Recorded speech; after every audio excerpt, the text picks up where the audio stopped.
Yang. Hello, nerds! Hello, nerds! Hello, nerds! Hello, nerds! So nerds! Hello, nerds! Now with this campaign, bang, dang, it's and true. Come roll with the Yang Gang. Hello, nerds! Hello, nerds! I am very excited to have Viktor Harris on the show. Welcome to Nerds for Yang, Viktor. Hey, thanks for having me. Very, very interested in hearing more about you because you are running for Senate. But why don't I let you give a little introduction to yourself for the folks who may not be familiar with you? All right. As you said, I'm running for the U.S. Senate in Texas. I got in the game a little late. I was deployed for 13 months in the Horn of Africa, where I was the U.S. Army Forces commander in the Horn of Africa. We had little complex issues down there, so I got extended. Thought I'd be starting my campaign sometime the end of October, early November. I got extended to mid-December, so I didn't get actually started campaigning until the 10th of January. So I've been running around the state of Texas, trying to let people know who I am and what I stand for, and of course on my website. I was a little bit about myself. I was born in the United States, but I was raised in Mexico for about until I reached age around 6 to go to first grade in the United States in Brownsville. And in the weekends, I'd go back to back to Mexico, and on the summers I'd stay in Mexico and then come back for school. And often I would be selling chiclets and newspapers on the Gateway Bridge between Mexico and in the United States, and there in Brownsville. I joined the military right out of high school. I was a guard in the Texas National Guard and went to college for a couple of years, kind of struggled through college and work. So I ended up on active duty with the 82nd Airborne Division, did a couple of tours in the Middle East. And when I returned about a year later, I received an academic scholarship where I went to St. Mary's University in San Antonio and was commissioned a second lieutenant, and I was a Black Hawk pilot for a few years, did a couple of tours as a Black Hawk pilot in the Middle East again. And along the way, I picked up a few degrees. I have a master's in social and public policy from Georgetown University, a master's in National Security and Strategic Studies from the Naval War College. I have a master's from the National Intelligence University, a master's in Science and Technology and Information Operations and Cyber Intelligence. And I'm about 1.5 classes away from a master's from the Army War College. Oh my God! Well, that one I really didn't want to do, but it's required in order to be a general officer. I have to do that one. But I got another class and a half to finish that off. So, and at that point, how many masters will you have? 4. You know, I'm a lifelong learner. When I get a job and I have questions on how to get the job done or how to get things done, I just go to school and learn. I mean, that's kind of the way I do things. I wanna be as productive as possible, and I'm a multitasker. So I did all these. Well, you're on the right channel then. You're on the right channel. I did all of these while I was still working a full-time job and getting high marks on my evaluations. That's fantastic. Yeah. So anyway, a lot of people ask me why I decided to run. Well, it's not because I want to run. It's because I have to run. I was very concerned about the current administration closing the border where, you know, my family goes across back and forth, and a lot of families here in the Rio Grande Valley, they go back and forth. So our community was directly affected by any decision to close or put any gates in front of how to go back and forth to Mexico. So I felt, you know, I had a concern. I felt that, you know, why let somebody else try to do it? I'll do it myself, because I figured I had the qualifications to get that done. So with that being said, I put my platform together. I actually I wasn't even affiliated with a party at the time. I looked at the Libertarian Party, and I looked at the Republican Party, and I looked at the Democrat Party, and I didn't really match up with any party. But so I had to do a deep dive on each platform and figure out what were my key topics that I liked, what was important to me, and based on being a Democrat. So that's where I'm at. You know, Yeah. and if you want to see my platform that I created, it's not exactly what most Democrats would see or would do. I brand myself as a Texas Democrat, as opposed to California or New York, because Texas is, especially, like, one thing is guns. You have an easier time taking away cowboy hats, cowboy boots, and Friday night football before you take guns away from someone in Texas. So of course, I have a very detailed thoughts on how to curb the gun violence. That's a little different than most everyone else. Might be a little bit more progressive. Oh my goodness, we have so much to discuss, Victor. I don't even know where to begin. Let me say, first of all, I do want to thank Joshua Frick, who is I guess a volunteer for your campaign and also was a volunteer for the Yang campaign. And he was the one that said, "Oh, you got to get Victor on there." So I just want to thank Joshua for connecting us. I appreciate that. Yeah, he's done a great job of spreading the word, and then that's really, like I said, coming in late to the game. The penalty is just spread the word. And I'll tell you, I go to West Texas, in North Texas, and everywhere I go, it's like, well, we hadn't heard about you, but we're voting for you now.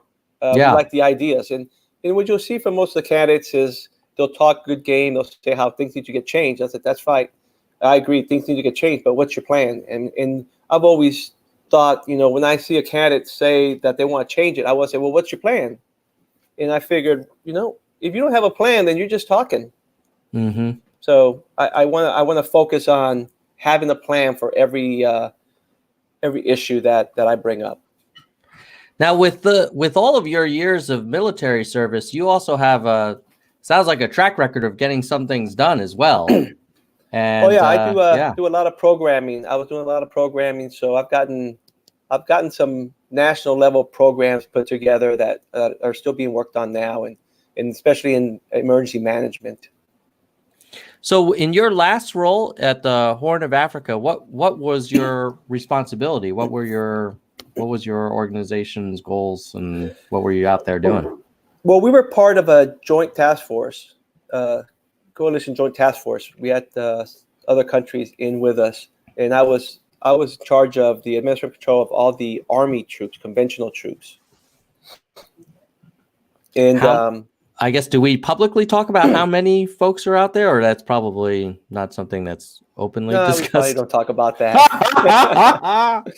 we had some scuffs with the Chinese. They were in a camp across from us, but yeah, we don't talk about the actual numbers. And I don't really want to talk about the actual number. It's a big number. I mean, we'd be surprised how many troops we have in that continent.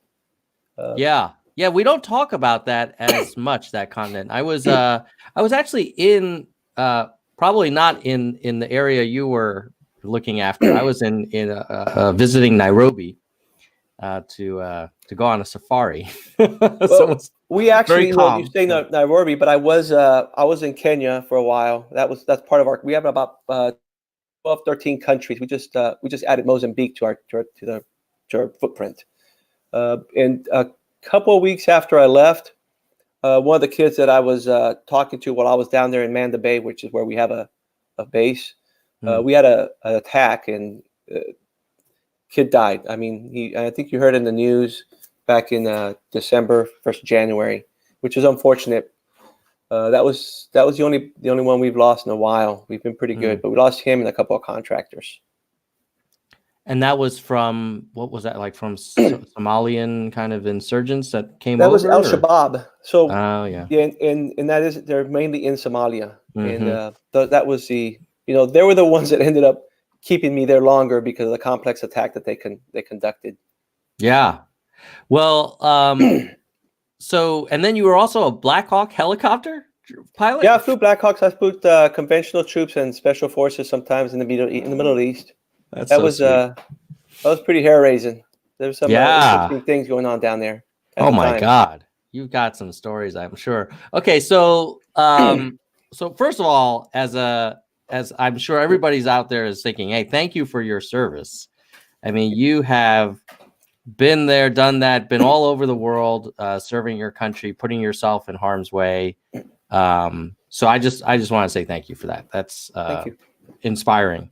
The second thing I guess I want to touch on was you have a really interesting perspective in that you live in a border state, but you also spent some time as a child growing up a little bit in Mexico.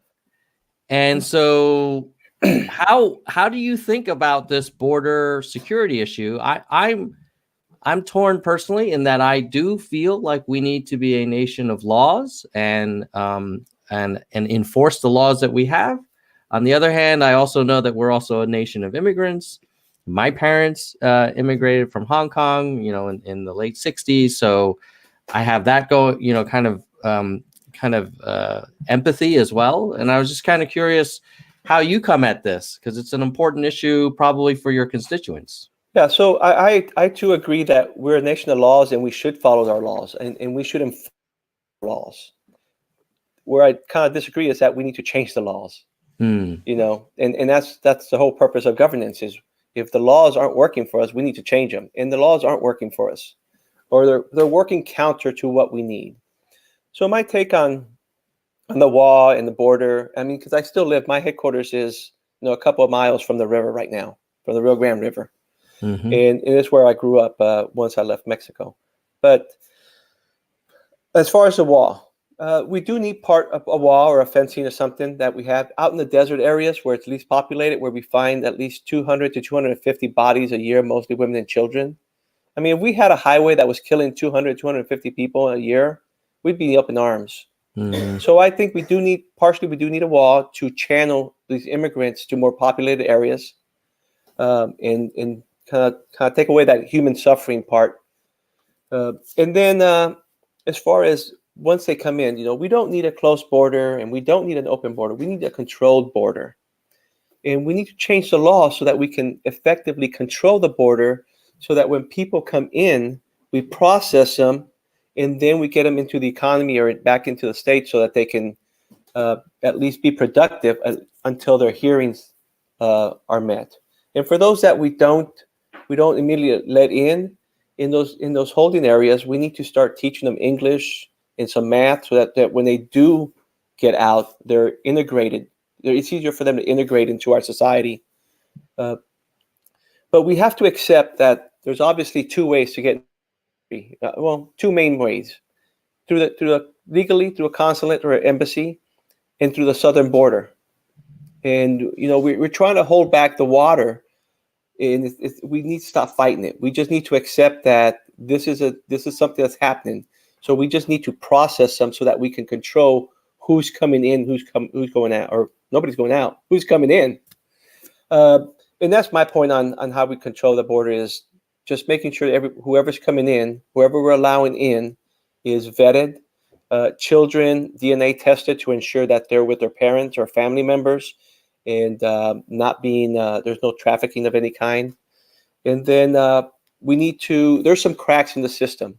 People are falling through the cracks. People who are coming here that are immigrants are falling through the cracks and getting stuck, and the children are never getting with the families because of these huge cracks. So we need a complete reform of the immigration system, and then maybe also, that reform also covers national security or the border security portion as well.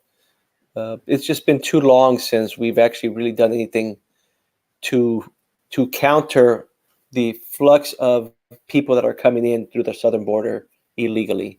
And whatever we come up with, whatever program we finally agree to, it needs to be, fair and equitable for those people who are already here and those people who came here legally.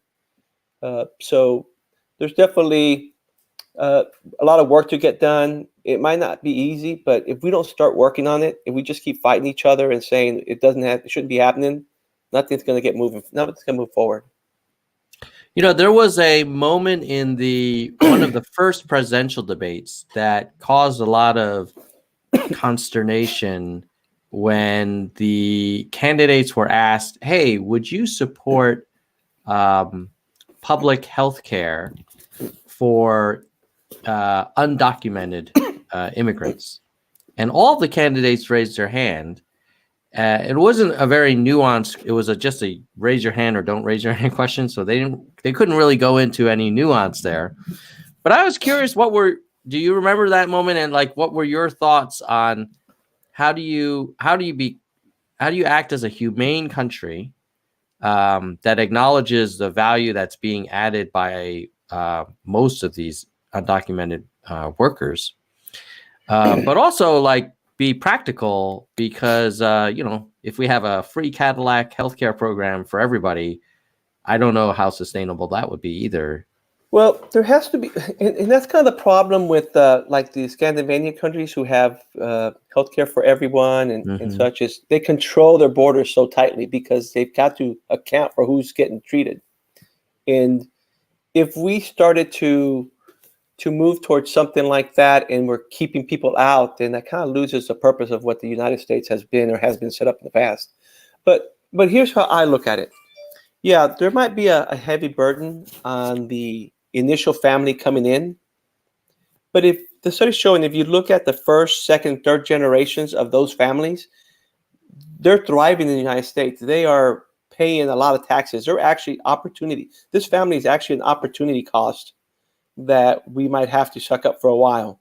But at the back end, the first, second, third generations are thriving and paying taxes and part of the economy.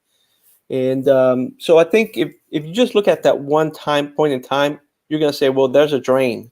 But if you look at it holistically, you'll see that the cost average is we're in the plus on that. And also understand that we need this immigration. Our fertility rates in the United States is a 1.7.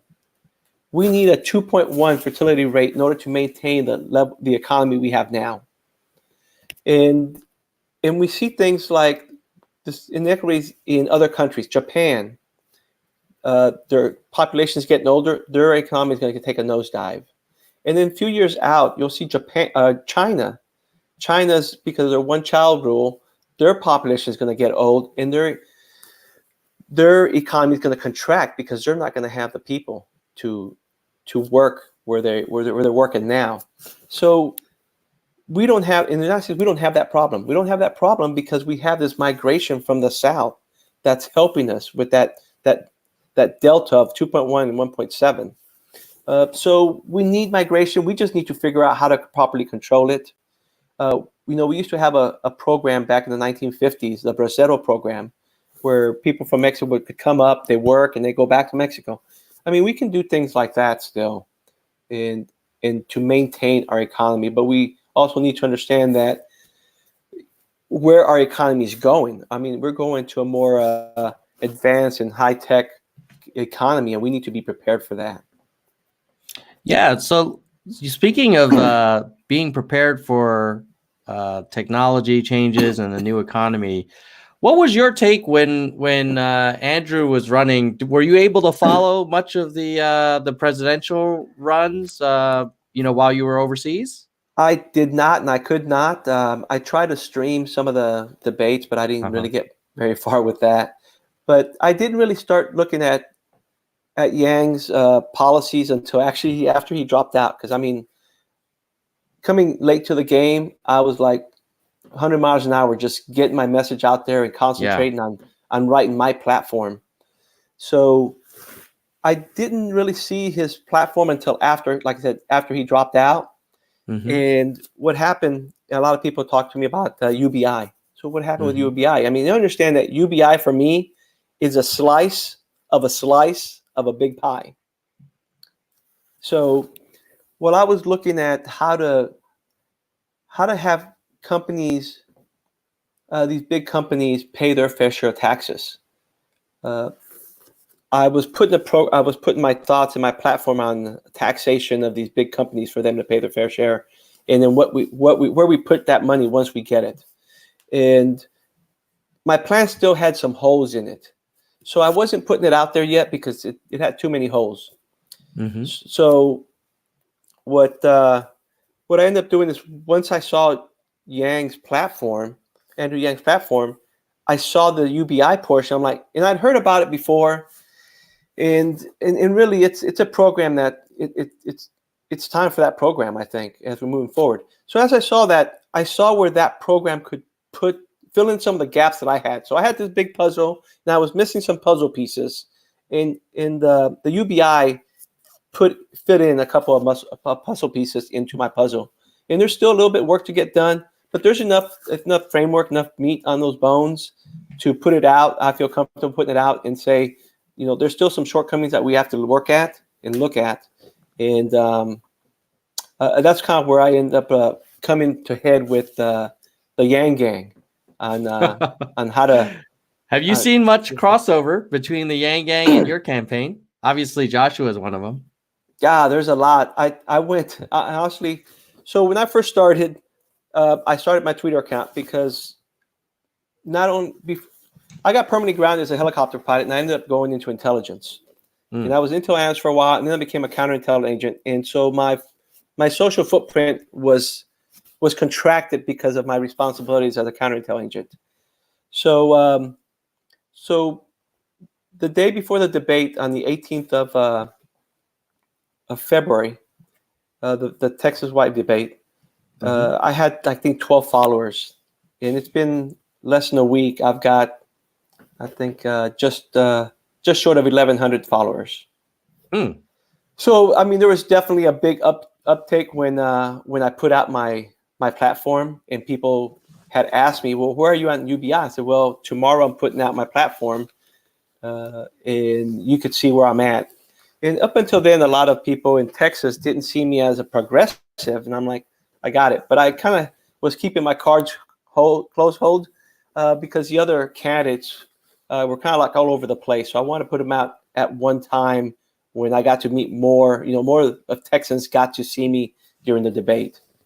And I definitely pushed my website, victorfortexas.com, for them to encourage them to go to that website. And I think more people went to the website and they saw that UBI was a slice of my pie. And so it's been very positive on the. Well, that's great. I mean, I can say I know there's a lot of folks in the Yang Gang who were sort of geared up for a multi-month, basically a battle till November. And obviously, with Andrew suspending his campaign, I think a lot of us are searching for how we can still have an impact and how we can still contribute and volunteer and help with many of the causes that Yang really brought to the forefront. And so it's great to hear that you, Victor, are looking at UBI and supportive of it. And I think a lot of us may not have thought about the importance of the congressional layer and kind of that part of the coalition to get this thing done. And if you play the long game, like for sure, we're going to need support in Congress and the Senate. Let me ask you this. Are there other issues that you think Texans are really fired up about? We talked about border control. Oh, we should talk about Second Amendment. You're no stranger to firearms, being from the military and probably having a lot of training and a lot of time with them. Yeah. What are your thoughts on is there a problem with firearms? Well, yeah, something, and I'll give you my policy, but something that I always tell up front, kind of truth in lending. When I talk to people, it's like, first of all, let me tell you, I'm a life member of the NRA. Just put it out there. I don't hide it. I put it. I let everyone know, and understand that the NRA is kind of two pieces. There's the NRA and there's the NRA, ILA something.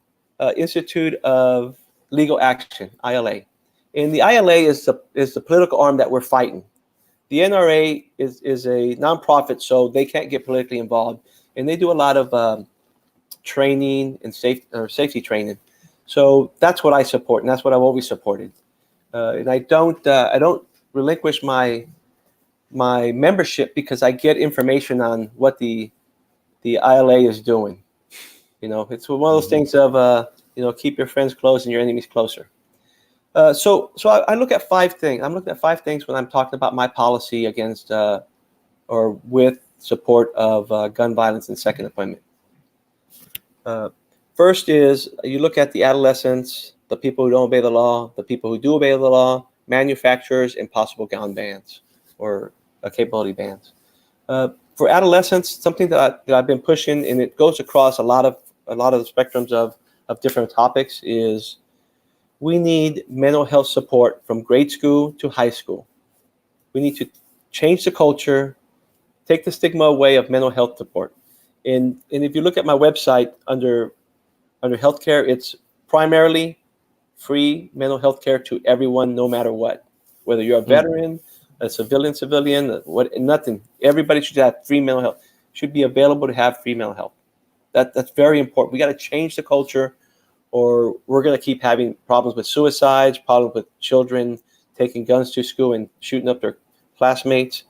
I think that's our key point. That's like putting seatbelts on nowadays. Because what will happen is once a shooting happens, then we bring mental health support. It's like, well, that's too late. You should have done it before that. If you'd have done it before that, we might not have this problem.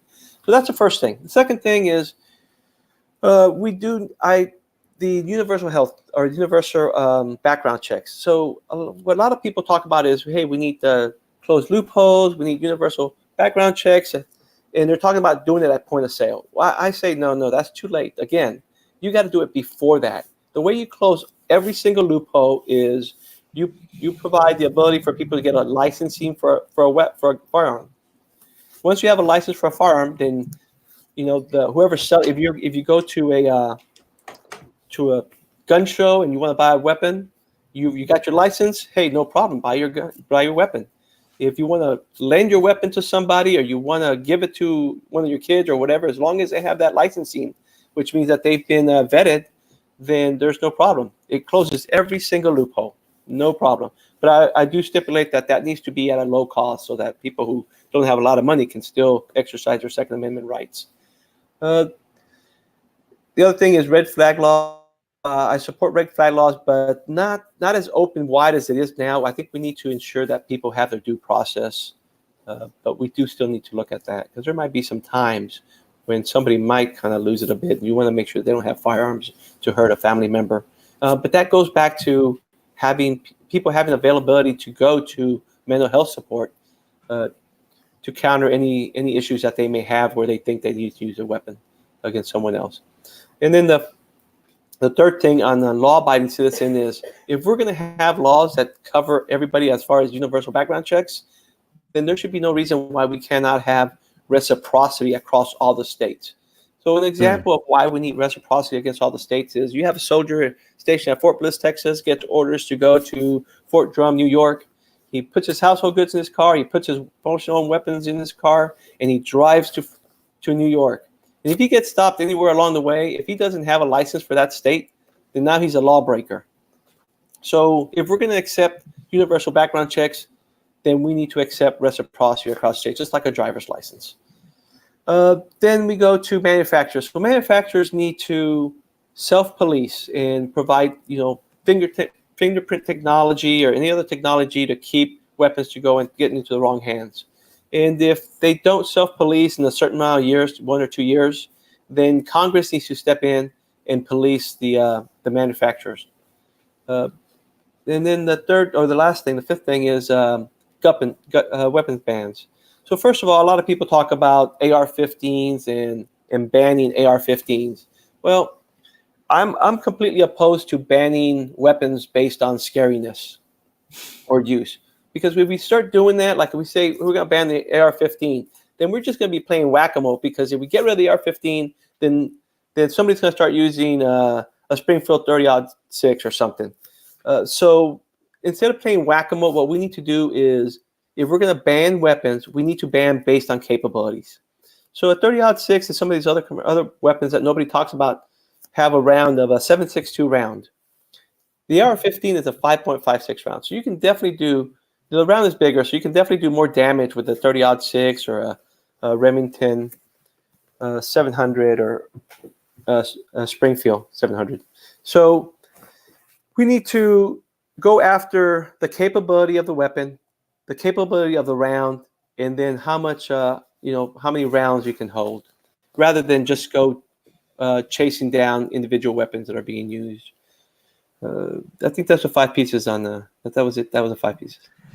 Well, that's a very thorough approach, and clearly, the last one I think reflects a knowledge of firearms that maybe some folks don't have, because it seems very easy to say, well, I don't want this specific gun, and as you mentioned, there are a lot of different ways to go around those things. Yeah, that's. I mean, if you start chasing each weapon, you're going to be banning weapons every other time. But also, or mandatory buybacks it just sounds like confiscation, and I'm definitely against that.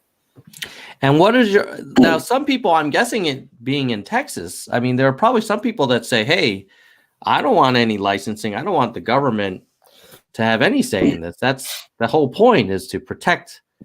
Part of it is my insurance that the government won't overstep its bounds is me being armed. I mean, I don't believe that, but I've heard people make that argument. No, that's definitely that's what I hear. Yeah. The thing is so we have a lot of irresponsible gun owners, and they kind of screw it up for the rest of us. You know, in the military, there's always one Joe that screws it up for everybody. And unfortunately, we have to go down to that lowest common denominator because we need to protect our population. Our kids are just, from knuckleheads that are going to Walmart and shooting the place up just because they're crazy or whatever. So we need to be cognizant of those those problems, and adjust. I mean, we're going to have to adjust the way we are. And the last thing I want is for us to lose our Second Amendment rights. And, taking people's guns away should be the last resort, not the first reaction. But we need to be responsible and understand that there's a lot of people who are irresponsible, and we're going to have to do something. Yeah. It almost sounds like your perspective is, hey, if we don't do anything, you actually may be more likely to lose the Second Amendment altogether. And that's what I do when I do talk to. Sometimes when I go out to these forums, it's like I'm the only Democrat, and there's like a whole line of Republicans, and I end up at like a Republican gathering. and sometimes these people want to put their head in the sand and say, "You're not taking my weapon away." Well, I'm telling them, you can either be at the table and figuring out what the plan is, or you could be off the table and somebody else telling you what's going to happen. Yeah. And well, one other thing that I'm curious about, given your background in the military, is some people have said, "Hey, I need my arms because I don't want the federal government to be able to exercise too much control over the people." And I've always felt like, well, shoot, I'm guessing the U.S. military has some pretty serious firepower that I don't know how many AR-15s you need, but it's probably not going to do it if the U.S. military really wants to take you down. Well, one is if you're buying an AR-15, then you're wasting your money. AR-15s are a piece of trash.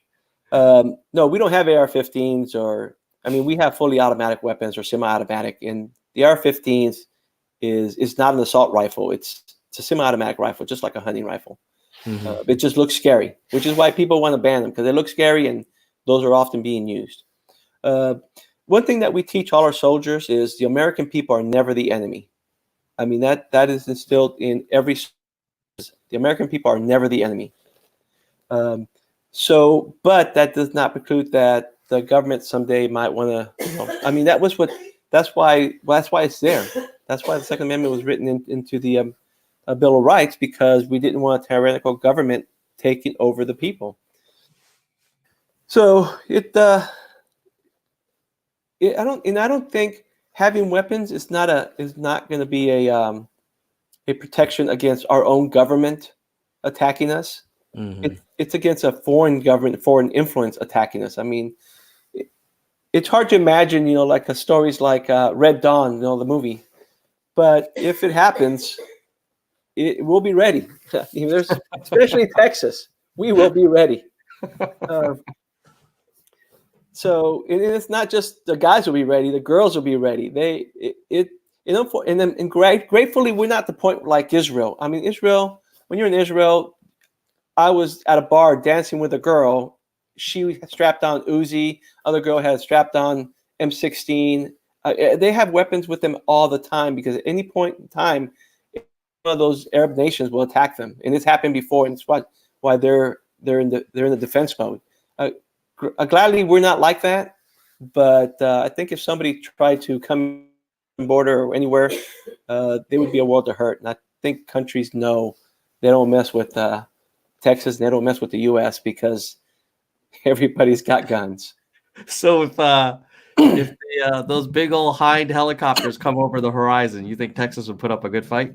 Oh, hell yeah. Yeah. They wouldn't stand a chance. But the problem is, first, the Texans would have to recognize that it's not an American helicopter. But once they get that down, then we're good. That's game over.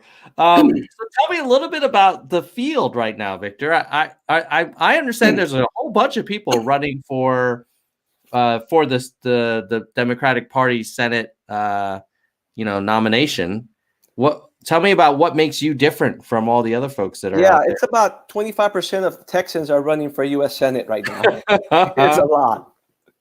Well, first, I'm the most qualified. My practical experience, I've exercised foreign policy under 4 different administrations. I've worked with and been assigned or stationed in the Middle East, Europe, Africa, Central America, Korea. So I understand what's going out there, what they think of us. Worked with the French Foreign Legion a lot, in British forces. I mean, we're like super tight with the British. Everywhere we go, there's always a Brit with us. It's ridiculous. As a matter of fact, one combat tour, when I was a enlisted soldier, we had a British sergeant major as our platoon sergeant. I mean, we're really tight with those countries. So you get to understand what their concerns are about the United States and what they have. So that practical experience, none of the other candidates have that. And of course, I mentioned my formal education and governance as well. None of the other candidates have that. I would say that I'm the most qualified by far. And I would even venture to say that John Cornyn is a lawyer, but he's never been anything but a judge and a senator, and hasn't seen firsthand some of those things. So I would think that I'm a little bit more qualified than him as well. So I'd say I'm the most qualified of any person running for this office from any party. Yeah, well, you mentioned a lot of your experience working in multiple continents. I was curious, I often hear the president talk about how, in his opinion, before he arrived, that the world was always laughing at us and never respected us, and now they respect us again. And I was kind of curious, like, what's your view on America's foreign policy and its standing in the world? And I guess maybe with the Paris Accords and kind of international collaborations and things like that. Maybe the president's kind of right. The world respects us, but they respect us out of fear. Because anytime something goes wrong, anything that we need some power or exercise some of our country power, we send a battalion or a brigade of paratroopers. And one thing with paratroopers is they're not there to fix stuff. They're there to break stuff. That's all they do. They cannot fix anything. They just break stuff. So rather than sending paratroopers, we probably need to do is send diplomats and try to work it out. And I think if our first knee reaction was diplomats, I think we'd have more respect rather than more fear from other countries. And the only reason they respect us is because they probably don't want us to send paratroopers to their country, because it'll tear it all up. So in that sense, the president's correct. And then as far as the accords, I'm kind of mixed on the Paris Accords. I think from what I've read, it was going to cost us to be part of that. It was going to cost us a lot of money. That would cost us would go so that they could figure out how to combat climate change. My take on that is we do most of the work on how to combat climate change. So why would we take that money and send it to Europe so that somebody else could figure it out, when we all know it's going to be the United States that's going to figure it out? We've already got companies that have figured out how to pull CO2 out of the air and turn it into fuel. So we're going to become more efficient on what carbon energy we are using. And my concern on that is that people might say, well, we're so efficient doing all this, we don't have to worry about clean energy. So we need to be cognizant that even though we become more efficient and it looks like we're doing something well, we still need to keep working towards a non-carbon energy solution. How does that go over in Texas? Like, you guys have a little bit of carbon energy over there, right? It's part of the state's history. And well, if anybody's going to win this election, they're going to have to get that middle section of people who have usually been voting towards the more conservative side. So understanding that if we go to where we want to go, where we want to have clean energy and non-carbon energies, it's going to disproportionately affect Texas. So while I was thinking that part out, I thought, well, what we need to do is diversify. We need to start educating our kids to be able to do something other than work in the energy sector as we are now. We're going to have to work into the clean energy sector, which is going to take education. So I've been pushing STEM programs in a way to bring the management of schools, the independent school districts and the county districts, so that that school board decides what their children are going to learn. So my point is that we need the state to develop the environment so that counties and independent school districts can reach up to the state for assistance rather than getting direction from the state, in that the school system is getting directions from the county or school board at that point, because that school board and the parents in that county or independent school district have a vested interest to ensure that their children are prepared for the future. So if we put that layer down to that level, it's more efficient, and it ensures that people aren't teaching to a test that has to be passed. In the way that these counties or independent school districts would judge whether they're doing well or not is through standardized testing. However, I understand that they're trying to get rid of standardized testing because of some of the issues they have. But that's part of the development. We have to develop to ensure that there's a minimum education. And that would be something that the county itself would take care of, not DC or not Austin. All right, Victor, I know we're a little over the time that we had allotted, but it's been such a great conversation. I'd like to keep it going just a little bit longer. And I'm going to ask you a question, but then I'm going to keep an eye out in the chat area for any questions from the audience. There's about 77 concurrents right now, and then this will be available on replay as well to a much broader audience. But before we take the audience questions, and while you guys are typing that in, let me ask you this. What's your sense of the presidential race, and who would you want to work with as your partner in the White House?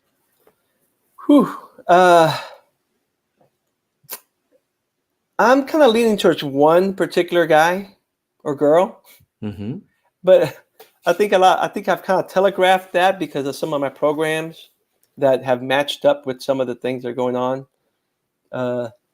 But to me, it doesn't matter who's where, because my point is, hey, I'm going to have to reach my hand out there into the aisle and wait for somebody to remember that they're an American and reach back out, and then just go have lunch, talk about football, basketball, baseball, and then get to some common ground, and then start talking about the issues and work together. I mean, one of the first persons that I'm gonna go after when I get to DC is Ted Cruz. I'm gonna go out there and I'm gonna go to his office, meet him, say, hey, let's have lunch. Hey, what can we do to get Texas on the right footing? We don't need conservative or left ideas. We just need the right ideas for our people, and it needs to be focused, on the people. I think Make America Great that's good, but what it really should have been was Make Americans Great. We need to focus on Americans. We need to, push the pendulum to the other side. I mean, we've been looking at corporate America for so long. We need to focus on our people. And once we lift our people up, that'll lift everybody up. You got to work from the ground up.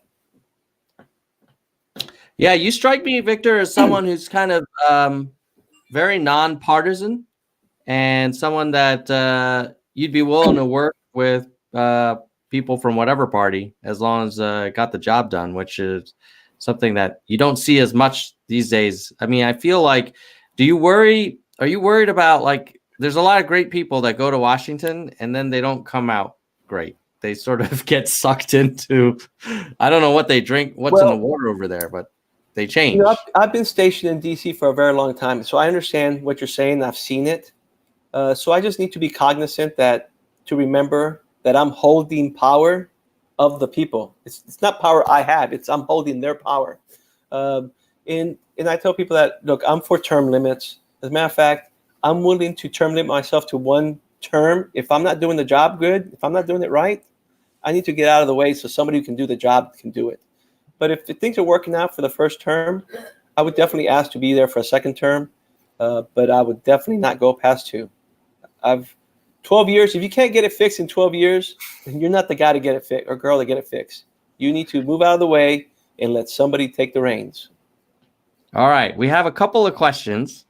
One is from Ruyi, who says, do you think Texas is on the path to turn blue anytime soon? Okay, so this is how it's going to be.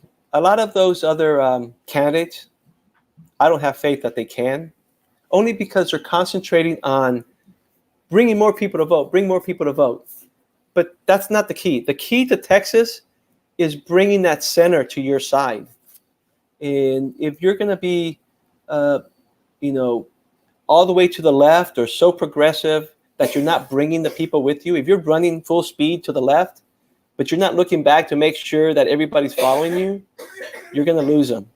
You got to bring a coalition together. You got to bring them along slowly and make them feel okay with it and be comfortable. So I tell people I'm a moderate, but I've got progressive ideas, and we got to take the first few steps together before you start running. You got to let people catch up and not get scared, because if you run too fast, they're going to get scared, and that's what's going to happen in Texas. If you're going to run too fast to the left, they're going to draw back and they're going to say, "Well, I don't like change." A lot of people don't like change, so progressive ideas are holding them back. But you have to bring them along and educate and show them, hey, these are the differences. This is why we need to focus on our people. Corporations are taking over and we're losing our voice. So I think the only person right now that's kind of positioned, of course, the only person that's kind of positioned to do that purposefully is me. And unfortunately, there's 10, 11 of them that want to move to the left so fast, and there's only one of me trying to rein them back in, saying, well, hold on. We got to wait for people to come with us before we can really push it. But I think I honestly believe, based on my resume, based on my ideas, and based on my abilities, that I can, and I'm the only one that can really bring it blue. I'm the Obi-Wan Kenobi. Well, let me ask you this. Speaking of trying to find that balance between progressive ideals and what can get done, especially given the state that you're in, what's your take on Medicare for all? That's a hot topic. It continues to be one in the presidential race. So Medicare for all. Here's what I think, what we need to do.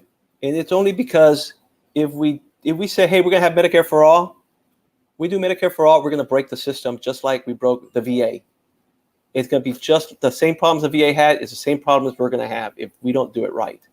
So we need time to build the infrastructure. So my ideas on medical and healthcare is we need to lower the age to qualify for Medicare.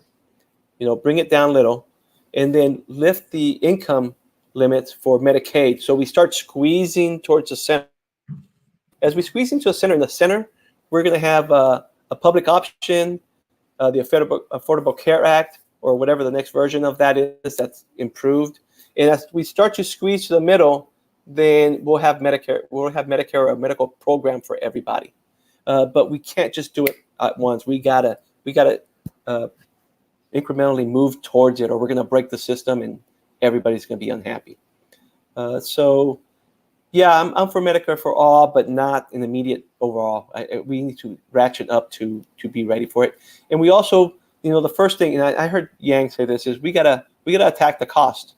And the way I bring up how to attack the cost is using technology. We use artificial intelligence for your level 1 treatment triage. So every week, there's millions of people that go to the doctor, and the doctor sees them and says, hey, take these pills, and if it gets worse, come back. Well, if we use artificial intelligence to do the first triage, we can get rid of all those visits, and we free up those doctors so that they can do other things, level 2, level 3. And I think that'll lower the cost. And also in Texas, we have a very large rural population. So what happens in rural Texas is there's just not enough people that need medical care to sustain a clinic. So the clinics are closing down and people have to drive a couple hours to see a doctor. So what I would propose on that is grants for vendors to have mobile clinics. So you get yourself a Sprinter van with your satellite on the top, and you have a certain area. We get 2 or 3 vendors to cover an area to provide that mobile medical treatment for those rural areas in Texas. And that they would also be part of the Medicaid or the medical system for overall, and that's how we cover those things up there. But technology is a key to lowering the price. All right. Zishan Ali is from Texas, and he wants to know about your opinion on legalizing casinos in Texas. Yeah, we need it.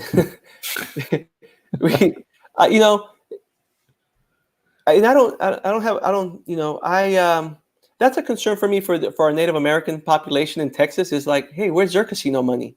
Why are we giving all? My mother's like at the casino every other day.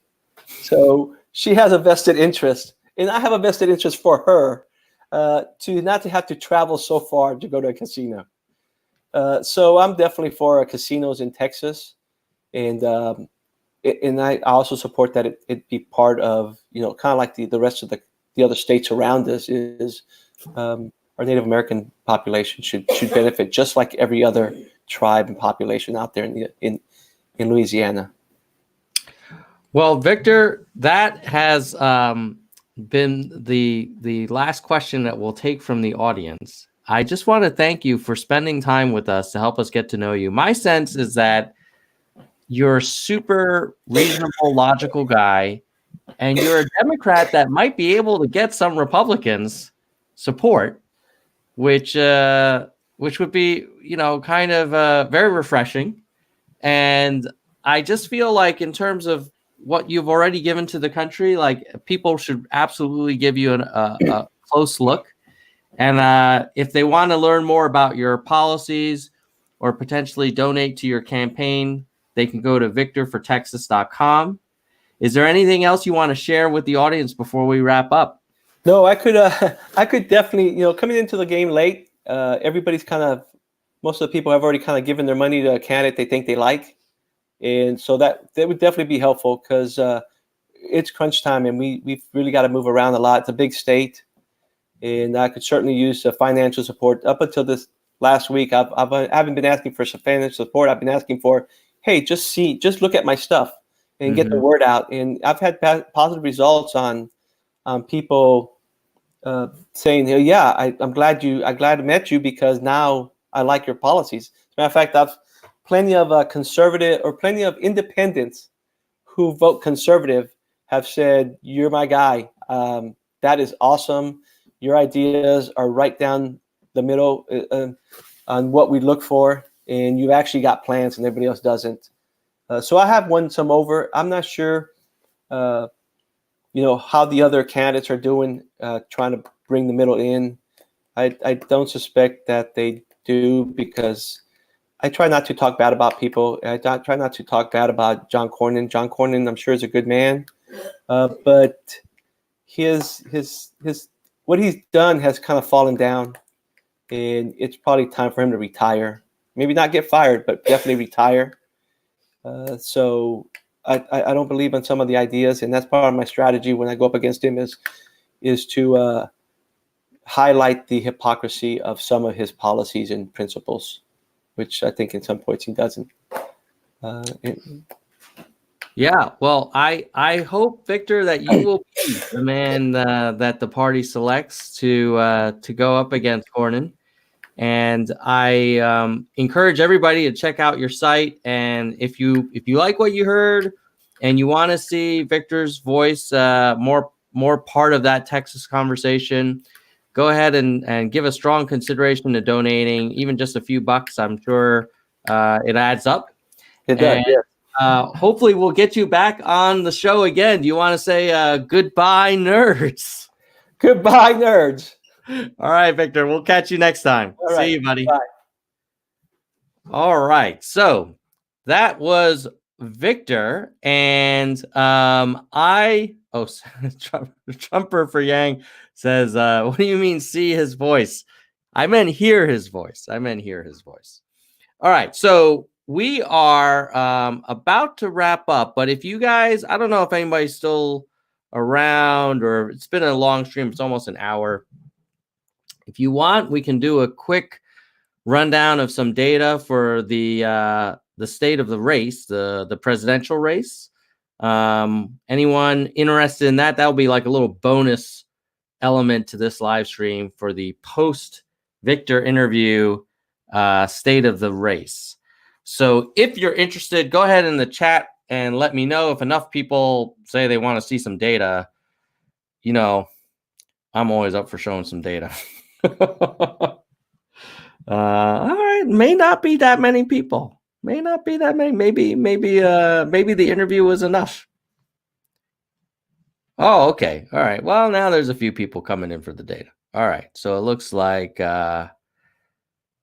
Corey wants the data. Someone's familiar. Mick wants the bonus stream. Oh, Faith voted for Victor or Colonel Harris. Harkins Aquatics. Aquatics. That must be swimming. Yes. Okay. All right. We're gonna do it. Let's pull up some data. So first thing we're gonna do is let's look at the polls and see what the polls are telling us. Share screen. Boom. Boom. Okay. Let's look at this chart. Oh my God, this line chart is so cool. Look at this.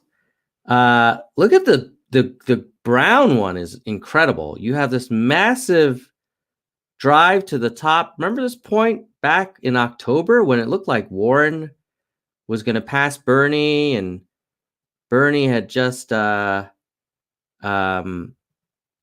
actually she was about to pass Biden, for crying out loud. Woo!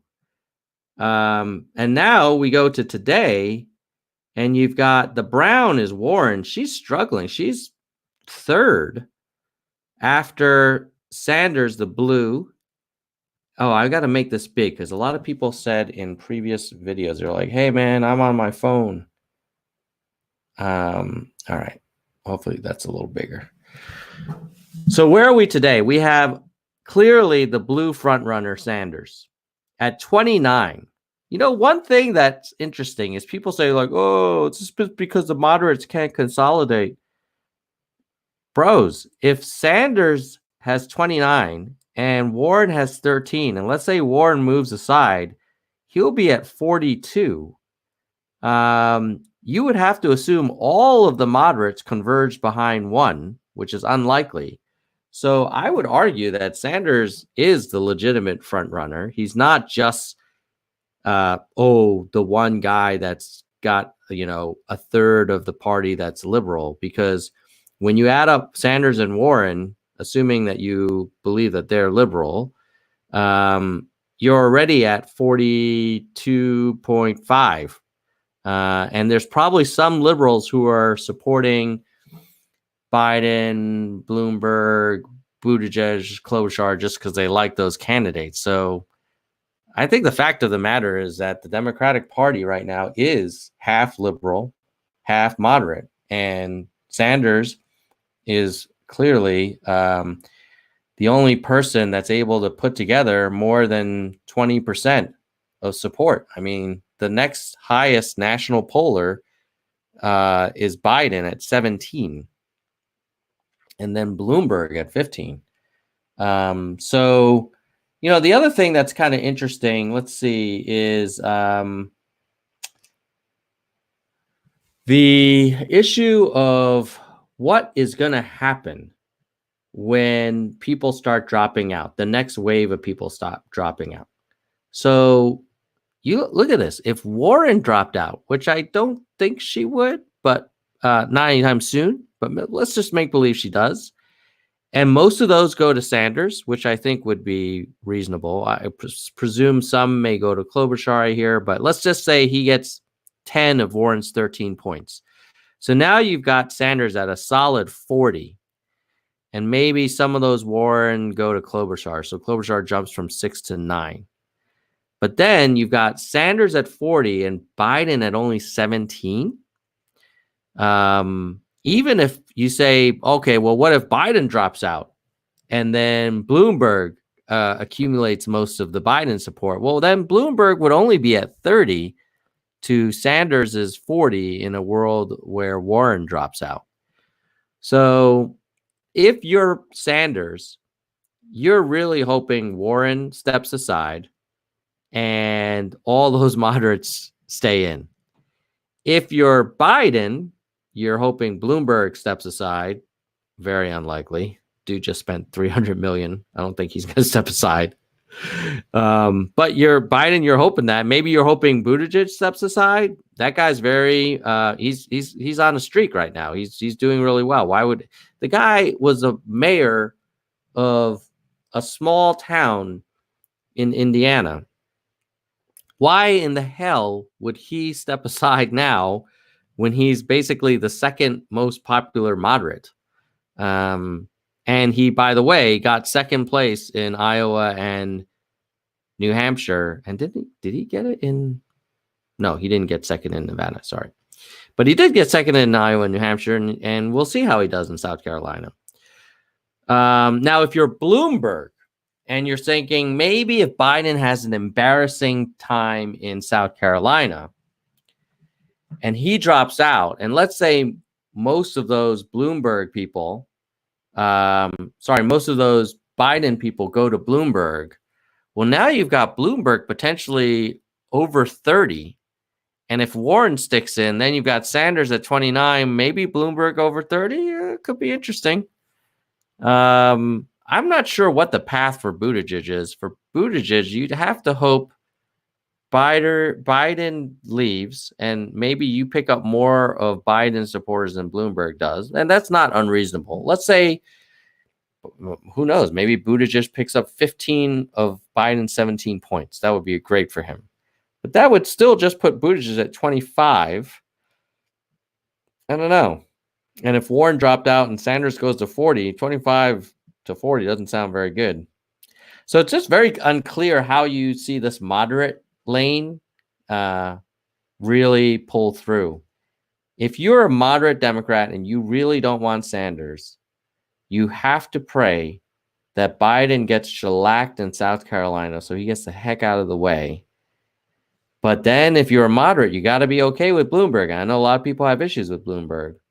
So if you are a anti-Bloomberg moderate, you only have two tickets out of there.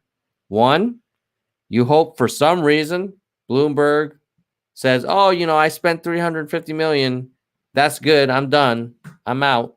I'll just support whoever's the nominee, even though I'm 2 points behind the former vice president. But that is a path. So if you're you want Bloomberg out of there, maybe Bloomberg's people go to Biden and he jumps to 30 and can tie with Sanders unless Warren leaves, in which case he's 10 points behind Sanders. That's not a great outcome. So I don't know. I'm not sure what the story is for the moderates. And what's unfortunate is, like, I kind of consider myself a bit of a moderate, so I'm not like all gung ho on radical transformation overnight. But you got to give Bernie credit, man. The guy he is well ahead of everyone else, and so that's the national polls. And now let's look at the South Carolina polls. So here we have, make it bigger for all you mobile fellas and ladies. Okay, here you do have a little bit of more strength from Biden and a nice little uptick fairly recently. I'm going to zoom out just to see what the dates were. So it looks like Biden had a low of Feb 22, and now a couple days later, he's got some polls looking a little stronger. So you've got Biden, Sanders, and Steyer. Oh, I forgot about Steyer. My God, dude's at 15%. So if you're Buttigieg, it may not be a great night for you, because number one, I don't think Buttigieg has a fantastic track record with the African American vote, given all of his troubles with the police chief and the fire chief and all the other black leaders that he fired. I'm not saying he may have fired them appropriately. That might have been the right thing to do, but the optics are not great. Yeah, if you're Buttigieg, you're like, man, I'm going to be fourth after my second place finishing in Iowa and New Hampshire. Like, that's a little bit of rough. That's not a great trend for Buttigieg. If you're Warren, you're looking at 9% to Sanders 21. You're half of Sanders. Not great. Not a great look. And if you're Klobuchar, she's not known for her strong African-American support. And in the South Carolina primaries, the African-American voter is the majority. So my sense is that it's really going to be a question of, does Sanders catch Biden? And I actually did a little bit of a Nerdstradamus prediction on Twitter. And let me pull that up so that I can share with you and you guys can hold me accountable for what actually happens. Let me share my my Twitter. There we go. I've been angry tweeting a lot, but where are my predictions? All right, let's just search for Nerdstradamus.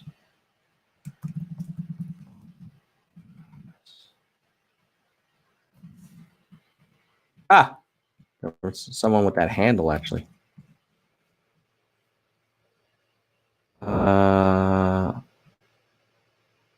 South Carolina predictions. Okay.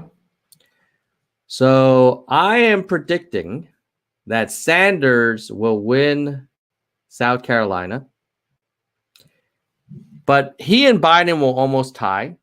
Steyer will get third, and then Warren Pete will be kind of the rest of that second tier, and then Amy and Tulsi will have a tough night. And I think the big story will be how Sanders and Biden almost tied, and this was Biden's firewall, given that he really hasn't done that well. And then we go into Super Tuesday with a very, very strong Sanders path to success. At least that's my prediction. I will say that I also predicted the Nevada outcome. I'm not going to say I told you so, because I made some bad predictions as well. in Iowa and New Hampshire. But in terms of my, let's see, where were my? Hold on.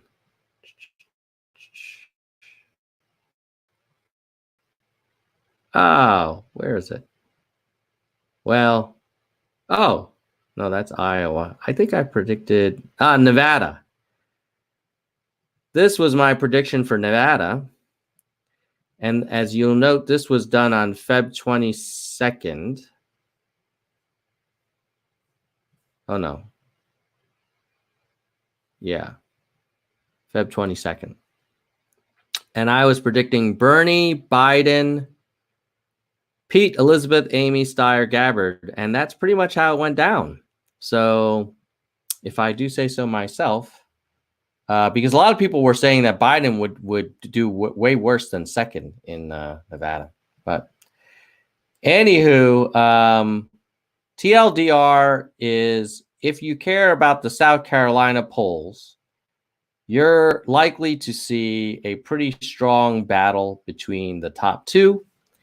And specifically, the question on everybody's mind is, can Bernie catch Biden in Biden's home sort of stadium? Everybody's always said that South Carolina was where Biden would just clean house. And certainly in this PPP poll, you got Biden with a very strong lead over Sanders. Biden 36, Sanders 21. Steyer and Buttigieg tied, virtually tied with Warren. Gabbard has a decent showing in this poll. This poll seems to be quite off from the other ones. The other ones have Biden not quite as strong, more in the 20s, and Sanders in the low 20s, and then Steyer in the teens. Steyer, Jesus, unbelievable. So yeah, South Carolina, keep an eye. If Bernie wins South Carolina, he will have won Iowa, New Hampshire, Nevada, and South Carolina. And he will win it by very nice margins, with the exception of South Carolina. So that's that for the polls. Shall we look at betting odds? Let's do that. See who the gamblers are looking for. This is one. Whoa, dude, 52%. I don't think I've ever seen anyone that high. Let's see. Let's look at the chart. Chance of winning. Wow. Look at that. That's Sanders, man. Ooh, the gamblers did not like Bloomy's debate performance at all. Gamblers had Bloomy at 33% chance of winning. Now they dropped his ass to 15. Bloomy's going to need to hire some debate coaches. But then you look at Warren, who at one point the gamblers were giving a 50% chance. Jeez. Where is she? Warren's now, is that possible? She's at 3%? Holy mackerel. Gamblers are done with Warren. They're not very impressed with Biden either. He's only at 6. Gamblers are giving Buttigieg a better chance of getting the nomination than freaking Biden. Wow. So that's one. There's another one predicted. Let's see.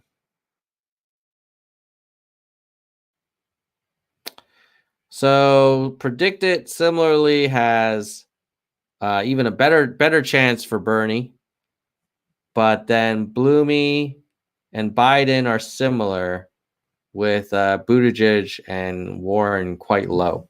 I do not understand how people can possibly bet that Hillary Clinton would be the nominee. Like, that's just crazy talk, which is why sometimes you have to take these gambling markets with a grain of salt. And then let's look at search the Google Trends data.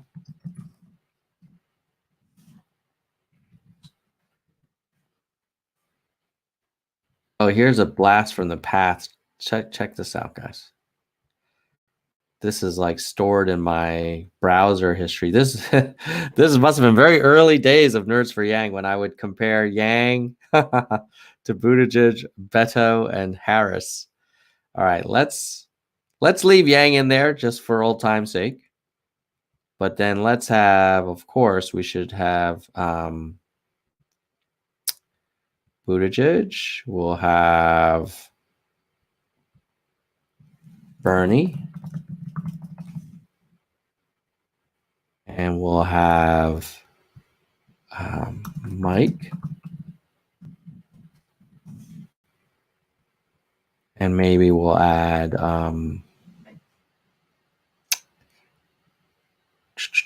Buttigieg, Joe Biden. Okay. So who are people searching for? The yellow, which is Bernie. A lot of people searching for Bernie all over the country. He's strong as heck in Hawaii, New Hampshire, Iowa, California. Ooh, if Homeboy is strong in California, there are a lot of delegates over there. Yang, where's Yang's stronghold? A lot of still people searching for him. Oh, this is the last 30 days. Let's do the last 7 days. If you go by last 7 days, well, still old Bernie. People searching for him 20 times more than they are for Joe Biden, or 10 times more than Joe Biden, and 6 times more than Bloomy. And he's still strong in Hawaii and California. Yang has most interest in California. Interesting. Buttigieg. They're searching for his brother-in-law. Don't know why. What are they searching for Bernie? Hold on. They're searching for 52% and his 60 Minutes interview and the fact that he has a summer home. Bloomy. Wow, Greenland. I guess he must have said something about Greenland. Biden, his hecklers. Okay. And then what about YouTube? See YouTube. Whoa, also Bernie. Wow. Dude, this guy is a runaway train. There's no one that's going to catch Bernie. I think Bernie's going to be our nominee. All right. And then we won't bother with the Twitter stuff.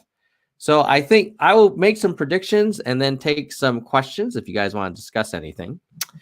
My prediction is that Bernie's going to be the nominee. And my prediction is that he's going to pick a female person of color for his running mate. Maybe Stacey Abrams, but honestly, I need to see more of Stacey Abrams. I'm not sure. Like, I know she's like famous for being famous. Like, I'd like to know actually like how she will actually perform on the trail.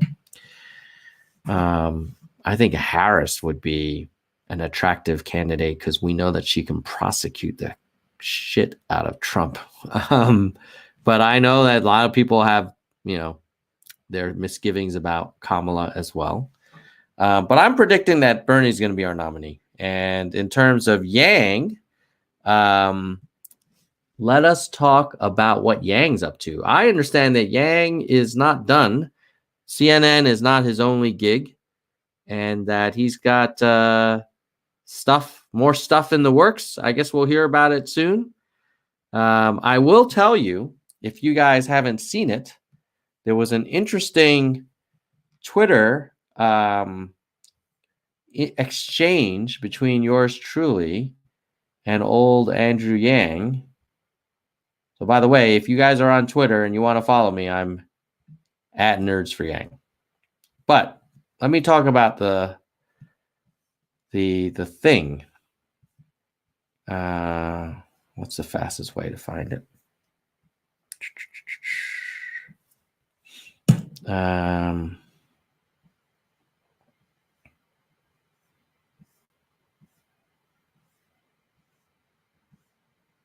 on. I should have had this ready. Sorry, guys. Bear with me. It's interesting because it gives a clue at doing next. Here it is.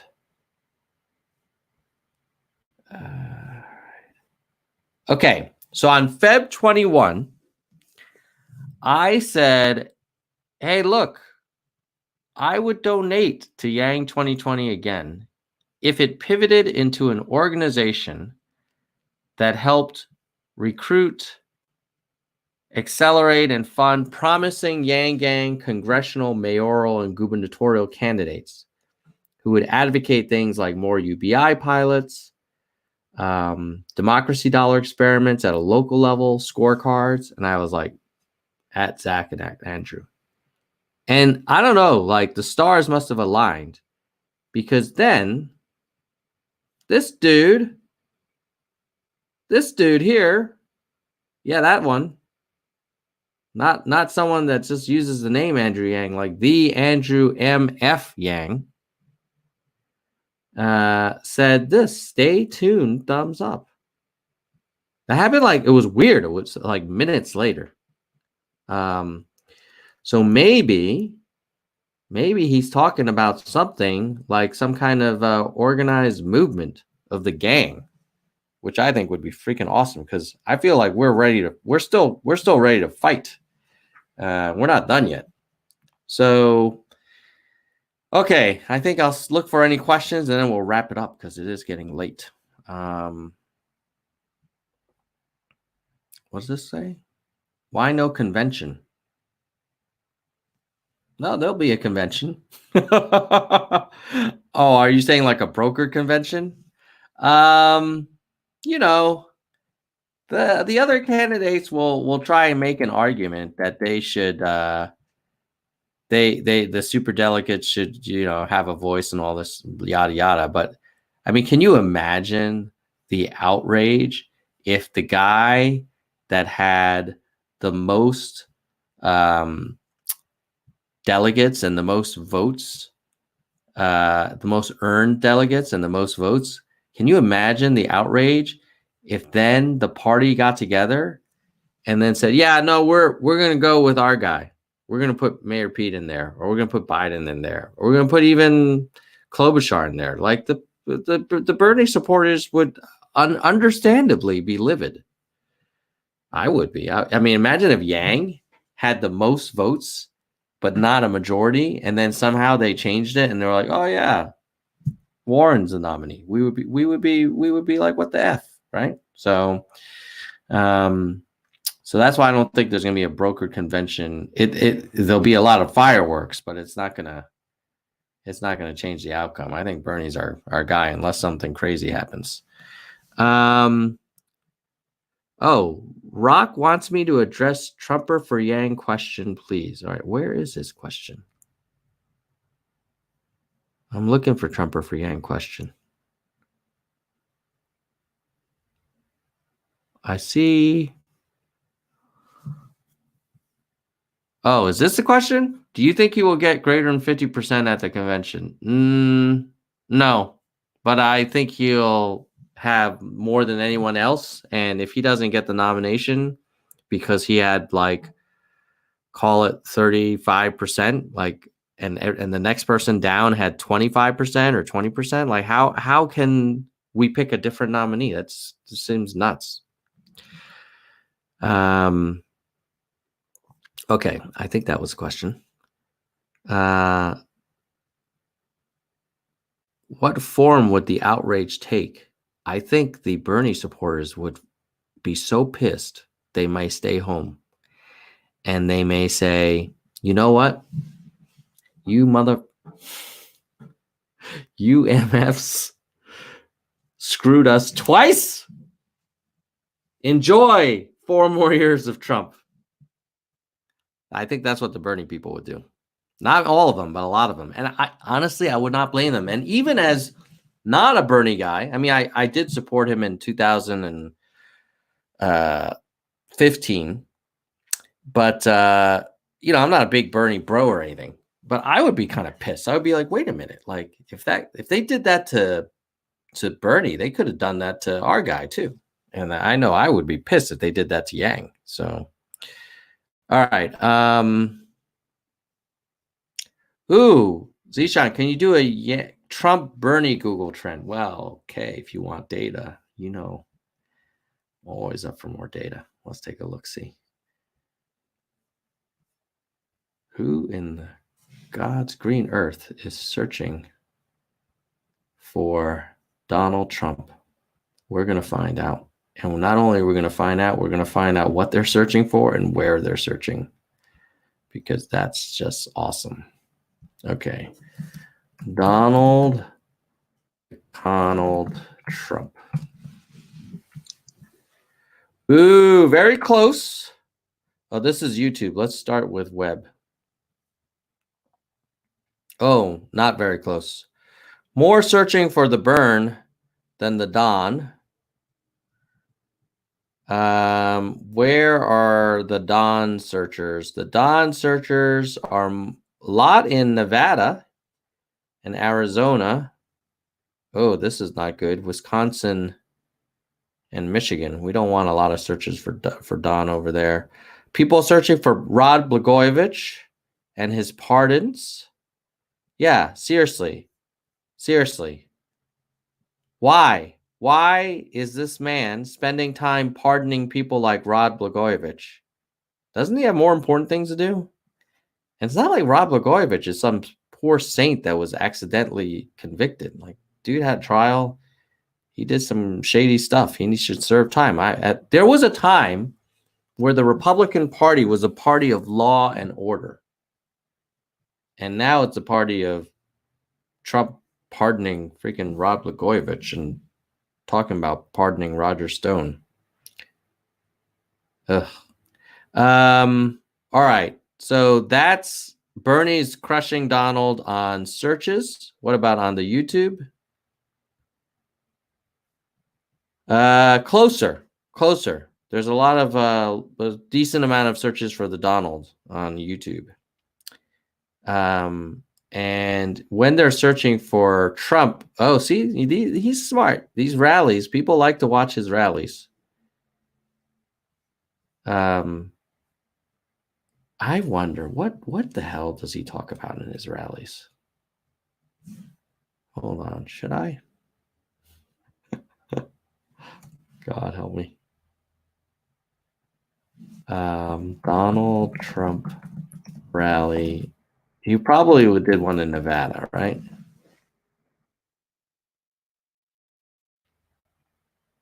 Let's just. Oh, gosh. We'll just watch briefly until my eyes start bleeding. Hold on. Oh God. Full rally.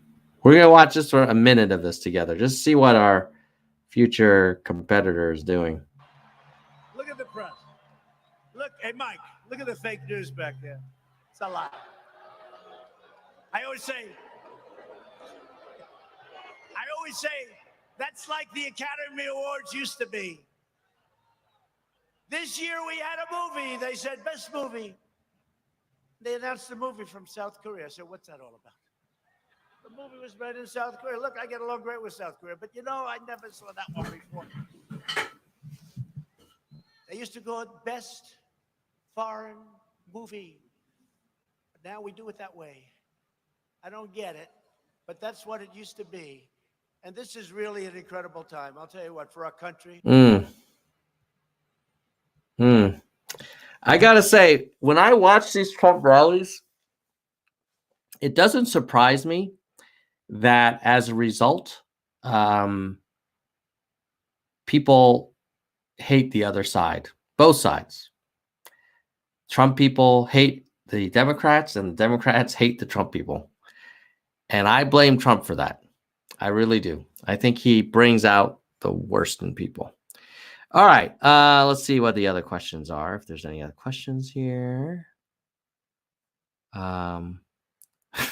What the fuck is he talking about? I think he was mad that Parasite got Best Picture in the whatever, the Academy Awards or whatever the movie awards were. And he's very he was talking about how he misses, like, oh, why don't we have more stuff like Gone with the Wind or whatever? It's because it's 2020, bro. Not everybody is white. Oh shit. Okay. Let's see if there's any other questions before we wrap. Oh, Body Balancer says riots would be fun. Oh God. Trumper for Yang says, pardon Roger Stone. Oh, I hope you're being sarcastic. I think if someone gets convicted for obstruction of justice, you know, that's the law, man. Don't obstruct. Let's see. I think, will you have Yang on in the future? I am trying. I think he's busy cooking up his next thing, but I will do everything I can to get him back on the show. Let's see if there's any other questions. What do you think if Yang joins Biden? I think Biden is kind of a sinking ship. And I regret it because I know that Biden really gets along well with Yang. But you know what? It's like the old partner at the law firm who's like doesn't have voting rights anymore. Like, doesn't matter if he likes you. Like, dude's on his way out the door. Would you support an Andrew Yang independent run? I would not, because as you may have noticed, and if not, that's cool. I'll tell you, I really don't like Trump. I really find him so wrong on so many levels, like the lying, the bullying, the snarkiness, the demonization of the other side. He also does not have a good grasp of numbers and facts. I don't think I've ever seen him reference like a chart. The only time I've seen him hold up a chart was when he drew the map for the hurricane, and he kind of took a Sharpie, and it was like, oh my God, dude, you can't just make up data. Like, data is sacred, dude. Like, don't touch the data. At any rate, yeah, so I would be worried if Yang were an independent and a bunch of us supported him and freaking Trump won by like 1%. That would be very painful. Gianni says Yang would have been such a better choice than Bernie. Yeah, I know. He would have, but the great people of Iowa and New Hampshire said no. All right. I think we're good, guys. I'm going to sign off now and get some rest. And I hope you guys are having a great week so far. I was just on vacation in Jordan, and I was in the ancient civilization of Petra, which was freaking amazing. I'll show you one picture I took from there. So cool. Show you one picture. Now this is becoming Tom's vacation pictures, but it was so cool.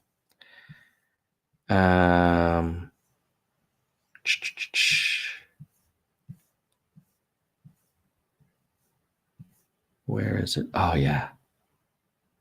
This is me and the nerd family. Check this out. How you like them apples? Isn't that cool? That's me holding two camels. Well, just Wendy's camel, my wife's camel. That sounded bad. holding oh shit. Holding a camel. In front of what they call the treasury. That Oh God, why is it all like out of focus? Hold on. Sorry. Let's do this again. Okay. This is in front of what they call the treasury. That's carved out of the stone. And it's actually twice, I think it's twice as tall as the Mount, what the hell is the name of the one in the US that's carved with the president's faces with Jefferson and Washington? Mount, what the heck? You guys remember? Hold on. President's faces carved in rock. Yes, thank you, Google. What is it called? Rushmore. Yes, Rushmore. Thanks, Ben and Mochalix as well. But yeah, that was some badass carving. You want to see one more picture? I'll show you one more picture because it was an epic vacation. Hold on, show you one more. Hold on, I'm gonna stop and I'm gonna find, where was that other picture I have? Ooh, dude, I don't know if any of you guys are watch people, but I took a picture of my G-Shock in the Wadi Rum Desert. That's so sweet. I don't think you guys are that into watches, so I'll move on. And then this is a picture of the Dead Sea, the lowest point on Earth. And the sun was just kind of breaking through the clouds. A very biblical place. So that was pretty cool. And then what else do I have? Selfie. That's the kids playing. This is me just having some tea in the desert. Oh yeah, that's a nice selfie. So, at any rate, I think I'll wrap it up because I'm starting to ramble on. But I will say good night, nerds. Oh, all those pictures were taken with a Google Pixel phone, which is far superior to my wife's iPhone 10 phone. The camera, not. I know a lot of people think the iPhone camera is good. It's not. The Google Pixel camera blows it out of the water. All right. Good night, nerds. This weekend, I'll be interviewing Mike Knowles, another Senate candidate. And we'll probably give another state of the race because, time will have passed and crazy stuff will have happened. And South Carolina primary is on February 29th. So that's just a few days from now. So hopefully we'll have a lot to talk about. Okay. Good night, nerds. Goodbye, nerds.